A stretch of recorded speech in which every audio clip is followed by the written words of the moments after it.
Hi, Mari here. Welcome to Maki's tutorial. So currently, I'm actually doing the DB first approach in Visual Studio 2022, so which is the current version of Visual Studio. So I'm using the AdventureWorks database, which I downloaded from learn.microsoft.com.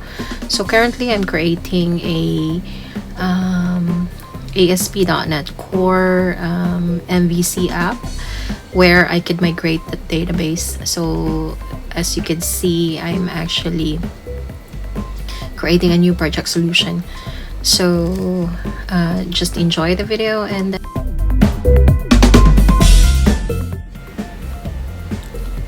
I hope you're gonna like this video and you learn something new in the migration process using the MVC Core app. So right now it's actually trying to install the necessary packages from the NuGet package. So first thing first, because it's working with the database, so we need to install the Microsoft Entity Framework Core, SQL Server, and Tools and Design, which is needed for us to actually migrate the database from Microsoft SQL Server into our application, so it will generate models or classes. This will be the last upload that I will gonna have before I go back to the Philippines to take my long vacation. So the next upload will be quite some time, I think.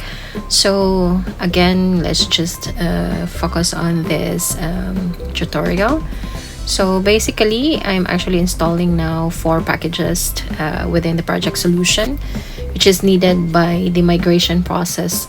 So the next step is for us to actually install additional packages within the project solution folder. So currently, I'm actually trying to get into the subfolder. So that's why I use the command line under the tools like a package manager console, and I did a cd and dir. So this is just a common command line commands for me to know whether I'm inside my current directory is within the project folder.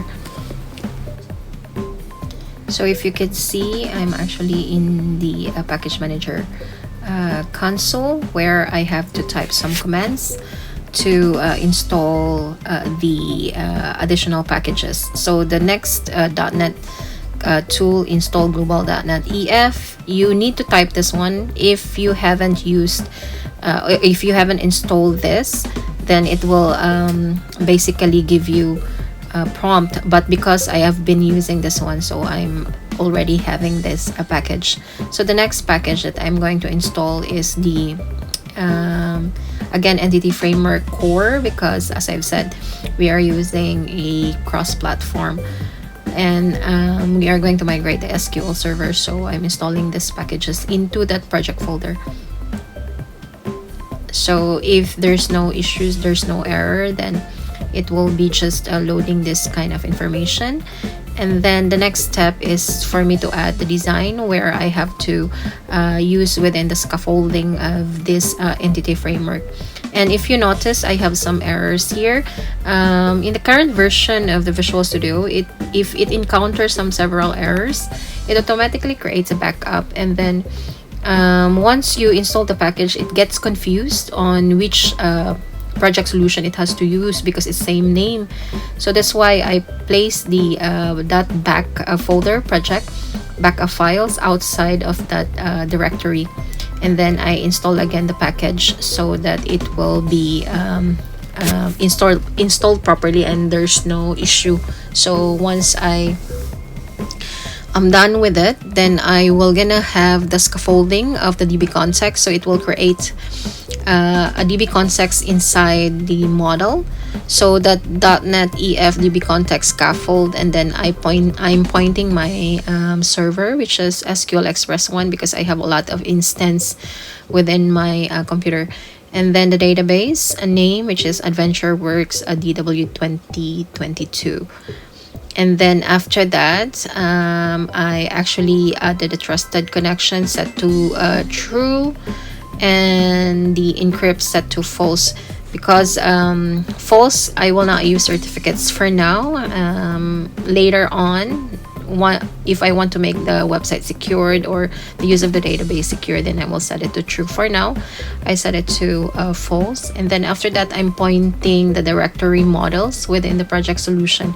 So that's why -o and models. So after I enter this command in the package manager console, then it will execute the scaffolding process, and then place and generate models or classes for each of the tables inside the AdventureWorks DW.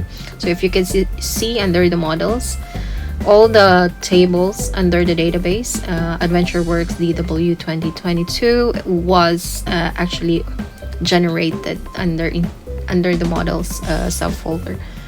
And then the next step that you have to do is to basically click your program.cs file and add again your server connection string there, because if not, then it will not allow you to use the SQL server. So I have to add a service for my AdventureWorks DB context, so that I could use the SQL server. If not, then when I run the program and try to establish connection within my database, it will have error. So with this kind of process, it would actually resolve that issue. Again, as I have mentioned, you have to click the program.cs file to add this service, add DB context, so that the DB context will be passed into that particular process. So I'm actually calling the add DB context and use SQL server within the Lambda expression. And then I pass the server connection string for me to be able to establish connection within my database.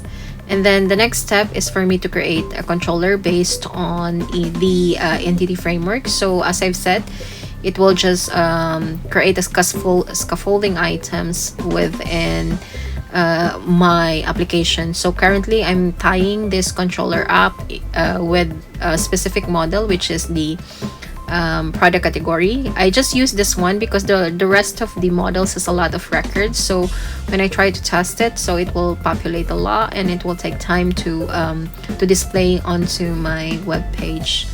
So for now, I'm just using a very little model. I mean a model that has a little data, so that you can see the actual integration and migration of the database within this project solution using ASP.NET Core MVC app. This is something first for me. I actually created this video today and I actually uploaded it also. And I really hope you get something different this time.